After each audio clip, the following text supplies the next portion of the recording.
মিরপুরে প্রকাশ্যে গুলি করে 22 লাখ টাকা ছিনতাই। এটিএম আজহার সৌভাগ্যবান, তিনি ন্যায় বিচার পেয়েছেন, বললেন শিশির মনির। লুটপাটের সেটেলমেন্ট ভেঙে যাবে বলে কোনো সংস্কারই ভালো লাগছে না। 15 লাখ জামায়াতের আশা, বুধবার নয়াপল্টনে বিএনপির 3 সংগঠনের সমাবেশ। এবং সর্বশেষ জানাবো শেখ হাসিনার পদত্যাগ ঘিরে গুরুত্বপূর্ণ তথ্য প্রকাশ। শুনছিলেন সংবাদ শিরোনাম, এবারে বিস্তারিত। মিরপুরে প্রকাশ্যে গুলি করে 22 লাখ টাকা ছিনতাই। রাজধানীর মিরপুরে এক ব্যবসায়ীকে গুলি করে 22 লাখ টাকা ছিনিয়ে নেওয়ার ঘটনা ঘটেছে। গুলিতে মাহমুদ মানি এক্সচেঞ্জের মালিক মোহাম্মদ মাহমুদুল ইসলাম গুরুতর আহত হয়েছেন। তাকে শহীদ সোহরাওয়ার্দী মেডিকেল কলেজ হাসপাতালে ভর্তি করা হয়েছে। সকাল 10টার দিকে এই ঘটনা ঘটে। সেনাবাহিনী, পুলিশ ও র্যাব সহ অন্যান্য আইন শৃঙ্খলা বাহিনীর সদস্যরা ঘটনাস্থলে উপস্থিত হয়েছেন। পুলিশ জানায়, গুলিবিদ্ধ মাহমুদুলের বাড়ি জামালপুরের মাদারগঞ্জে। তিনি মিরপুর 6 নম্বর সেকশনের 4 নম্বর লেনে পরিবার নিয়ে বসবাস করেন। মাহমুদুল গণমাধ্যমকে জানান, সকালে বাসা থেকে মিরপুর 10 নম্বর গোলচক্করে মানি এক্সচেঞ্জ অফিসে যাচ্ছিলাম। এ সময় স্টেডিয়ামের সুইমিং পুল ও ফায়ার সার্ভিসের মাঝামাঝি আব্দুল বাতেন সড়কে পৌঁছলে দুটি মোটরসাইকেল যোগে 6 জন দুর্বৃত্ত আমার পথ রোধ করেন। আমার সঙ্গে থাকা টাকা দাবি করেন। টাকা না দেওয়ায় কোমরের বাম পাশে গুলি করেন। পরে আমার কাছে থাকা 22 লাখ টাকা ছিনিয়ে নিয়ে যান। স্থানীয় লোকজন আমাকে উদ্ধার করে একটি হাসপাতালে নেয়। পরে উন্নত চিকিৎসার জন্য শহীদ সোহরাওয়ার্দী মেডিকেল কলেজ হাসপাতালে নিয়ে আসা হয়। স্বজনরা জানিয়েছেন, আহত ব্যবসায়ীর কাছ থেকে তারা 22 লাখ টাকা নিয়ে গেছেন। এ বিষয়ে মিরপুর মডেল থানার ওসি মোহাম্মদ সাজ্জাদ রুমন জানান, দুর্বৃত্তদের গুলিতে এক ব্যবসায়ী আহত হওয়ার কথা শুনে তাৎক্ষণিক মিরপুর বিভাগের সহকারী উপ পুলিশ কমিশনার সহ ঘটনাস্থলে উপস্থিত হয়েছি। সিসিটিভি ফুটেজ দেখে সন্ত্রাসীদের শনাক্ত করার চেষ্টা চলছে। এটিএম আজহার সৌভাগ্যবান, তিনি ন্যায় বিচার পেয়েছেন, বললেন শিশির মনির। 71-এর মানবতা বিরোধী অপরাধের মামলায় মৃত্যুদণ্ডাদেশের বিরুদ্ধে জামায়াতে ইসলামী নেতা এটিএম আজহারুল ইসলামকে মৃত্যুদণ্ড থেকে খালাস দিয়েছেন আপিল বিভাগ। রায়ের পর আইনজীবী শিশির মনির বলেন, আজকে সুপ্রিম কোর্টের রায়ের মাধ্যমে সুপ্রিম কোর্টের আপিল বিভাগের পূর্ণাঙ্গ বেঞ্চ এটিএম আজহারুল ইসলামকে সকল অভিযোগ থেকে বেকসুর খালাস দিয়েছে।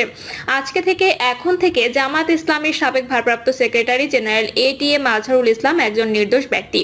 এই রায়ের মাধ্যমে আমরা মনে করি সত্য জয় হয়েছে, মিথ্যা পরাজিত হয়েছে। ইতোপূর্বে জামায়াতের এবং বিএনপির 6 জন শীর্ষস্থানীয় নেতৃবৃন্দের মৃত্যুদণ্ড কার্যকর করা হয়েছে। এছাড়া অন্ততপক্ষে 5 জন জেলে মৃত্যুবরণ করেছে। দুনিয়ার ইতিহাসে এটা নজিরবিহীন নির্যাতনের শামিল।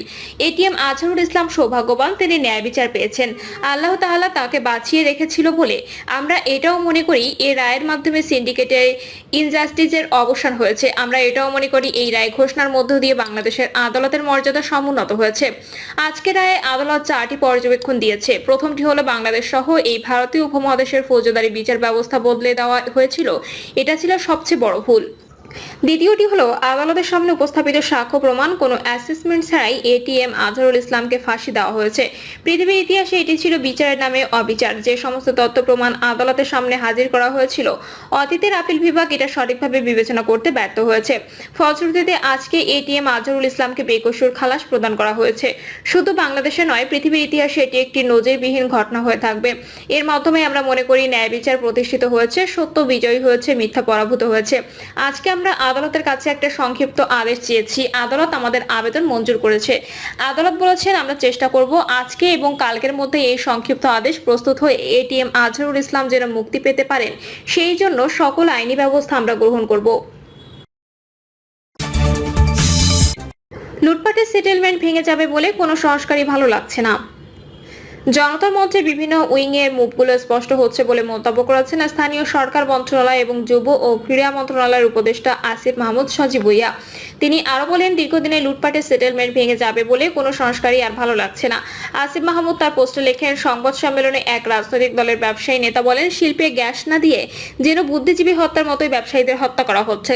শ্রমিকদের বেতন দিতে দেরি হলে সরকার হুমকি দিচ্ছে। শুনে মনে হবে কি ভয়ঙ্কর জুলুমবাজ সরকার, অথচ পরিসংখ্যান বলছে গত বছরের তুলনায় শিল্পে গ্যাস সরবরাহ 22% বেড়েছে এবং তা ধারাবাহিকভাবে বাড়ছে। শেষে তিনি আরো লেখেন, জনতার মঞ্চে বিভিন্ন উইং এর মুখগুলো স্পষ্ট হচ্ছে। দীর্ঘদিনের লুটপাটের সেটেলমেন্ট ভেঙে যাবে বলে কোনো সংস্কারই আর ভালো লাগছে না। তিনি এই সরকারের শিল্প খাতে গ্যাস সরবরাহের একটি বাস্তব চিত্র তুলে ধরেন তার ফেসবুক পোস্টে। 15 লাখ জামায়াতের আশা, বুধবার নয়াপল্টনে বিএনপির 3 সংগঠনের সমাবেশ। রাজধানী ঢাকার নয়াপল্টনে বিএনপির কেন্দ্রীয় কার্যালয়ের সামনে আগামী বুধবার তারুণ্যের রাজনৈতিক অধিকার প্রতিষ্ঠার সমাবেশ করবে জাতীয়তাবাদী ছাত্রদল, যুবদল ও স্বেচ্ছাসেবক দল। সমাবেশে ঢাকা, সিলেট, ফরিদপুর ও ময়মনসিংহ থেকে 15 লাখ তরুণের জামায়াত আশা করছেন আয়োজকেরা। তরুণদের কাছে টানতে মে মাস জুড়ে কর্মসূচি ঘোষণা করে বিএনপির এই 3 সংগঠন। কর্মসূচি অনুযায়ী 4টি বড় বিভাগ ও শহরে 2 দিন করে মোট 8 দিন সেমিনার ও সমাবেশ করেছেন তারা। এর আগে চট্টগ্রাম, খুলনা আর বগুড়ায় সেমিনার ও সমাবেশ হয়েছে।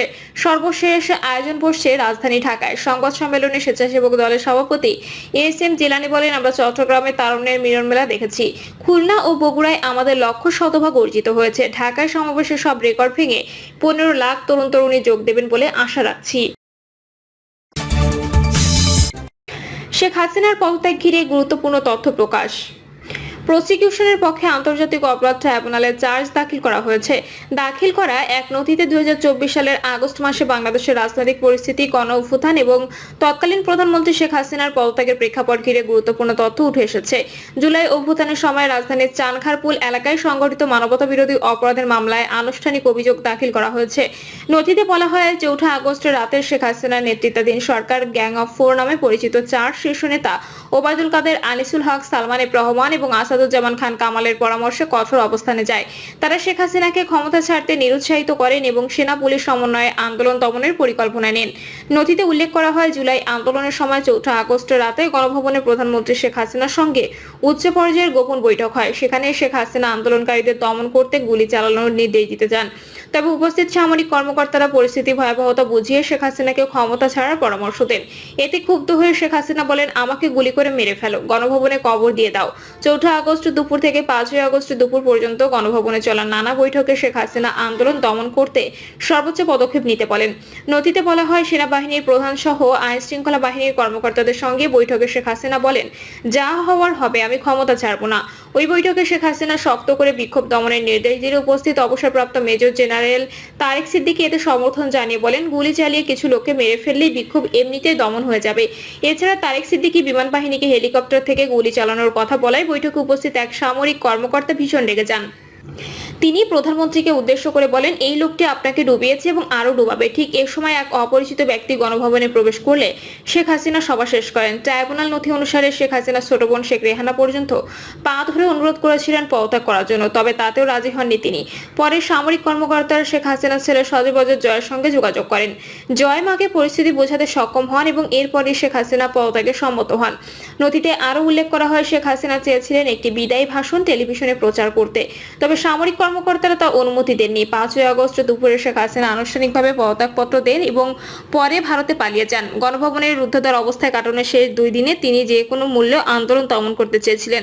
নথিতে বলা হয়, শেখ হাসিনার নির্দেশে অপরাপর আসামিরা ঢাকা মহানগরীর চানখারপুল এলাকায় নিরস্ত্র শান্তিপূর্ণ আন্দোলনকারীদের উপর প্রাণঘাতী অস্ত্র ব্যবহার করে।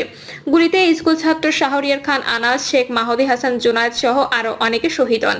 এই মামলায় পলাতক আসামি ঢাকা মেট্রোপলিটন পুলিশের যুগ্ম কমিশনার সুদীপ কুমার চক্রবর্তী। তিনি একটি উচ্চ পদে থেকেও প্রধানমন্ত্রী শেখ হাসিনার আজ্ঞাবহ হয়ে 1 জুলাই থেকে 5 আগস্ট পর্যন্ত ছাত্র জনতার উপর গুলি নির্দেশ পালন করেন। আন্দোলন দমনের লক্ষ্যে Dhaka metropolitan police commissioner Habibur রহমানের নির্দেশে সুদীপ কুমার চক্রবর্তী 5 আগস্ট সকাল 6টায় শাহবাগ থানায় উপস্থিত হন। এ সময় আন্দোলনকারীরা যেন কেন্দ্রীয় শহীদ মিনারের দিকে যেতে না পারে সেজন্য পুলিশ কর্মকর্তাদের নির্দেশ মোতাবেক অস্ত্রশস্ত্র পুলিশ সদস্যরা সরাসরি গুলি করেন। নথিতে আরো বলা হয়, 14 জুলাই রাতে সাবেক প্রধানমন্ত্রী শেখ হাসিনার নির্দেশে আওয়ামী লীগ, যুবলীগ, অন্যান্য অঙ্গ সংগঠনের নেতাকর্মীরা অস্ত্রশস্ত্রে সজ্জিত হয়ে ঢাকা বিশ্ববিদ্যালয়ের নিরীহ নিরস্ত্র শিক্ষার্থীদের উপর হামলা করে। হামলার সুযোগ করে দেন Dhaka metropolitan police commissioner Habibur Rahman. ট্রাইব্যুনালের প্রসিকিউশনের ভাষ্য অনুযায়ী শেখ হাসিনা 5 আগস্টের গণঅভ্যুত্থান পর্যন্ত গণহত্যা চালিয়ে ক্ষমতায় থাকার চেষ্টা করেন। তার বিরুদ্ধে এমন তদন্ত প্রতিবেদন প্রস্তুত করা হয়েছে যা বিশ্বের যে কোনো আন্দোলনে দাখিল করা হলে তাকে অপরাধী হিসেবে চিহ্নিত করা সম্ভব হবে। প্রিয় দর্শক, এই ছিল এখনকার সর্বশেষ সংবাদ। আপডেট সব সংবাদ পেতে চ্যানেলটি সাবস্ক্রাইব করে বেল আইকনটি ক্লিক করে রাখুন।